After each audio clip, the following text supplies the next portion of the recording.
dumpling. Ito. Ayan, ayan. Ayan. Ito.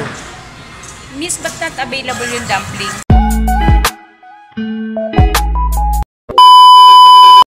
Yo, what's up mga paps, for this video, nandito tayo ngayon sa may K-Mall, dito sa may Timog. Ayan, nandito ang Kim's Ramyun. So ayan, pasok tayo sa loob. Tingnan natin. So ayan nga, mabungaran agad natin yung kanilang mga abalang-abalang mga customers sa kanilang paglantak na pagkain, no?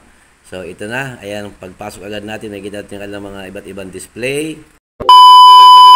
So ito na nga mga paps, agad tayong pumunta sa kanilang display ng mga noodles or ramen. So ayan, meron dyan maanghang, merong hindi maanghang, at merong super anghang. So syempre yung napili ko nga dyan yung Jin Ramen dahil natikman ko nga ito before, no?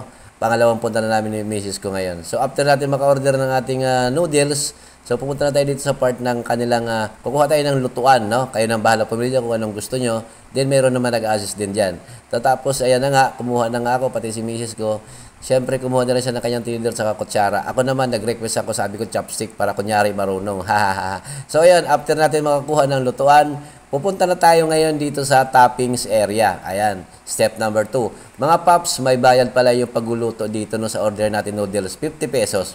Then, additional 20 pesos sa bawat yung makukuha or magugustuhan ng mga toppings na inyong kakainin sa inyong ramen. So, kayo nang bahala mamili. Ayan, marami naman kayo pagpipilian ng mga karne or mga ano yan.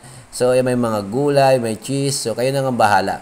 So, syempre, yung misis ko ang nauna dahil syempre sabi nga, ladies first. So, ayun, tayo naman nagpahuli dahil ako nga ang kumukuha ng video. So, ayan, pagkatapos niya makapili na sa kanya, syempre, ako naman ang sumunod.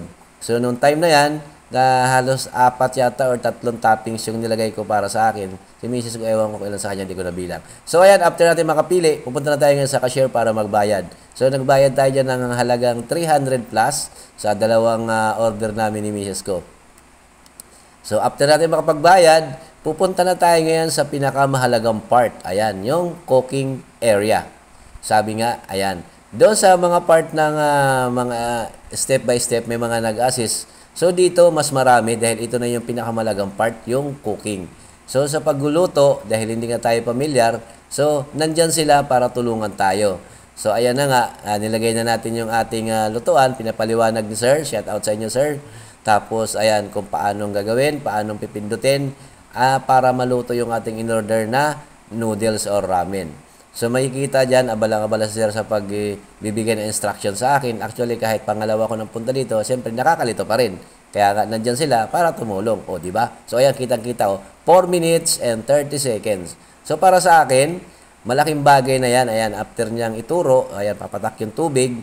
Then, mekos-mekos na natin, no? So, ayan, sa 4 minutes, naluto na. Then, ayan, siyempre, yung pinakamalagang part, yung bakbaka na. Titikman na natin yung masarap na noodles or ramen ng K-Mall dito sa Kim's Ramyun. So, ayun, sana nabusog kayo. Thank you, mga paps.